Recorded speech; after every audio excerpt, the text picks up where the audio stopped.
Europe 1, Village Média. Philippe Vandel. Avec Martin Veil, reporter à quotidien, Mélissa Bell, correspondante de CNN à Paris. Comment parler de Trump ? Je me souviens d'une une de Libération qui datait de février 2016. Trump, le gros bête qui monte. Il était tellement bête qu'il a réussi à se faire élire, ce que les médias français n'ont absolument pas vu venir. Et on a parfois l'impression qu'il y a un mépris total des médias français. Je vous fais réagir à ceci. Dans la série Not My President, il y a quelques jours, France 5 a diffusé un documentaire sur Trump. Bande-annonce. Hey, I'm president. Can you believe it, right? Il est le seul à décider pour le meilleur, mais surtout pour le pire. Résigner l'Amérique. Je résiste à quiconque déstabilise le peuple américain. Monsieur le Président, arrêtez ça. Même au sein du Parti républicain, certains élus sont furieux. Je me lève aujourd'hui pour demander la destitution du président des États-Unis. C'est la révolution. Envers et contre Trump. Un documentaire suivi d'un débat dans Le Monde en face de Marina Carrère d'Ancos, mercredi à 20h50 sur France 5. Et au final, au programme le soir, il y avait 1h20 à charge contre Trump, sans aucune interview, d'aucun soutien, d'aucun Américain qui avait voté pour lui. Réaction ? Ah oui, mais c'est le grand danger. Il y a une partie de la presse américaine, étrangère également, qui avait été choquée par le personnage de Trump, sa vulgarité, son franc-parler, tout ce qu'on peut lui reprocher dans la forme, et qui donc n'a pas pris la peine de parler de lui avec une certaine objectivité. C'est le défi de tous les jours de la presse américaine. Et la seule solution, c'est finalement, et c'est ce qu'ont fait donc les médias dont je parlais tout à l'heure, qui ont fait leur travail, c'est de revenir aux faits. Et absolument de rester dans les faits, d'où notre campagne à CNN depuis quelques jours avec la pomme, c'est qu'on est dans un monde où la Maison-Blanche elle-même, finalement, veut brouiller les pistes, veut faire croire qu'en fait, on est dans un monde où chacun a sa vérité, tout peut arriver, il n'y a pas de faits sur lesquels on peut être d'accord. Donc nous, notre travail, c'est de revenir aux faits, c'est tout. Et vous, Martin Veil, votre travail, c'est d'aller voir le terrain. Oui, pas seulement d'avoir des avis d'experts et des élites. C'est ce qu'on disait un peu tout à l'heure, c'est que ce qui est intéressant, certes, c'est Donald Trump, mais c'est aussi les Américains qui ont voté pour lui et les Américains qui aujourd'hui subissent sa politique. On va les voir. Exemple, vous êtes allé à Harrison, dans l'Arkansas. C'est pas n'importe quelle ville, c'est la ville réputée la plus raciste du pays. Vous avez interviewé des néo-nazis purs et durs, dont l'un porte carrément un pins SS, uniforme des SS sur le col de chemise. Autre séquence qui nous a frappé, dans une fête en plein air, vous rencontrez des gens, dont un Américain moyen, qui a l'air d'un gentil hipster avec sa barbe. Il est là avec son bébé dans les bras, et vous lui demandez pourquoi il aime habiter cette ville. Sa réponse. J'aime cet endroit car je peux y élever mes 3 enfants. C'est un endroit où il n'y a pas de crime ni de mauvais voisinage. Je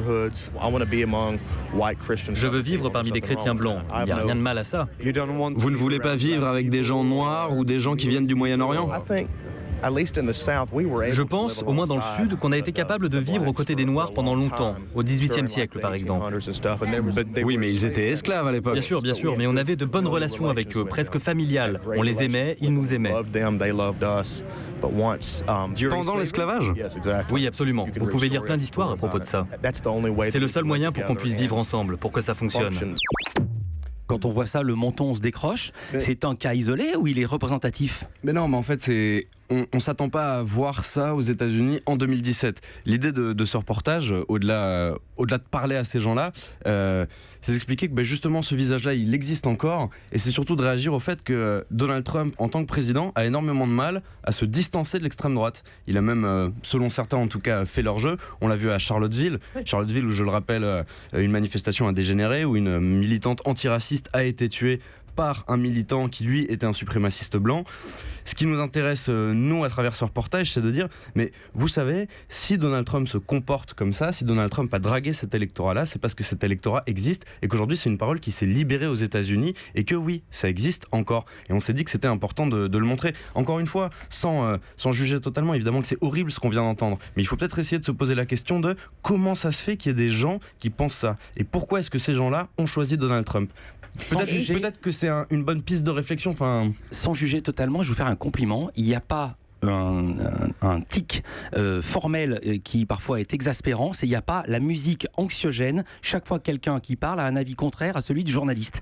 Et vous avez fait les interviews à blanc, et c'est assez rare, ça vous fait même rigoler parce que c'est ici, dès qu'on n'aime pas quelqu'un, on met une musique qui fait peur, sortie d'un film d'horreur. C'est très souvent le cas quand on parle de Donald Trump dans oui, alors que là, les médias. Vous n'avez vraiment rien à rajouter.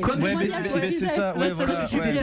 Elle a raison, comme c'était un reportage sur l'amiante. Alors sinon, autre séquence ahurissante. Vous êtes dans une messe, à une messe dans un drive-in, c'est-à-dire que les gens, un drive-in, je rappelle, c'est aller au cinéma dans sa voiture, sauf que c'est pas un film qu'on voit, ce sont des gens qui écoutent un prêtre depuis leur voiture, et après la cérémonie, un pasteur, vous les interviewez par la portière. Je peux vous demander pour qui vous avez voté? Trump. Aucune hésitation? Sans aucun doute. On a besoin de retrouver nos valeurs chrétiennes, ramener la morale dans nos foyers. Vous pensez vraiment que Trump est un homme de foi?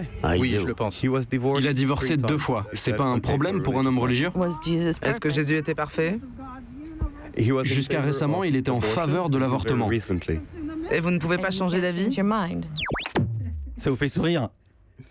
Oui, mais il a soyons clairs, il a encore tout cet électorat qu'il soutient plus que jamais. C'est ce que vous avez dû trouver une fois sur le terrain. Et son message passe. On a presque l'impression d'entendre des éléments de langage de Trump dans la bouche des gens que vous interviewez. Mais ça, c'est super intéressant. C'est grâce au vote évangéliste, en partie, qu'il a été élu. C'est le premier sous-groupe religieux aux États-Unis. C'était super important pour gagner la Maison-Blanche. Et aujourd'hui, les pasteurs évangélistes ont une influence sur Trump.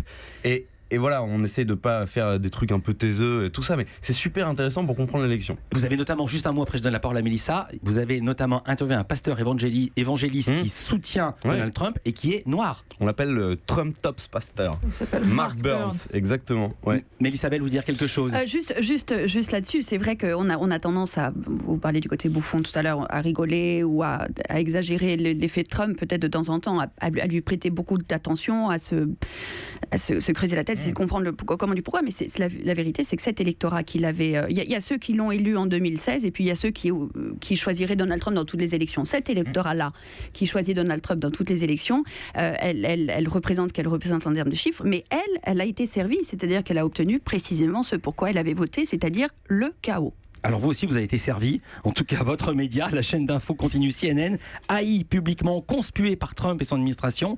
Lors de sa première conférence de presse en janvier, le président a refusé qu'un journaliste de CNN, qui s'appelle Jim Acosta, puisse poser la moindre question. On les écoute. Mr. President-elect, Mr. President-elect, since you are attacking our news organization, can you give us a chance? Your organization you are attacking our news organization. Can you give us a chance to ask a question, sir?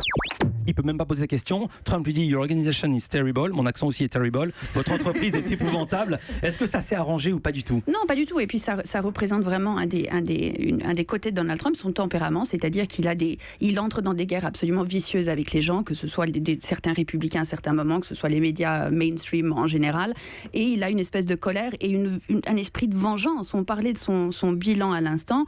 Quand on regarde sur du côté législatif, finalement, il est à peu près dans les normes. C'est simplement que ce qu'il a fait jusque-là, c'était démanteler ce qu'avait fait son prédécesseur, mais avec une espèce de hargne, d'obsession. Et c'est pour ça que finalement, on n'a pas l'impression qu'il est tellement avancé sur ses grandes promesses. Il a passé tellement de temps à détricoter ce qu'avait fait Barack Obama, avec une espèce d'obsession qui s'applique aussi à sa relation avec les médias. Europe.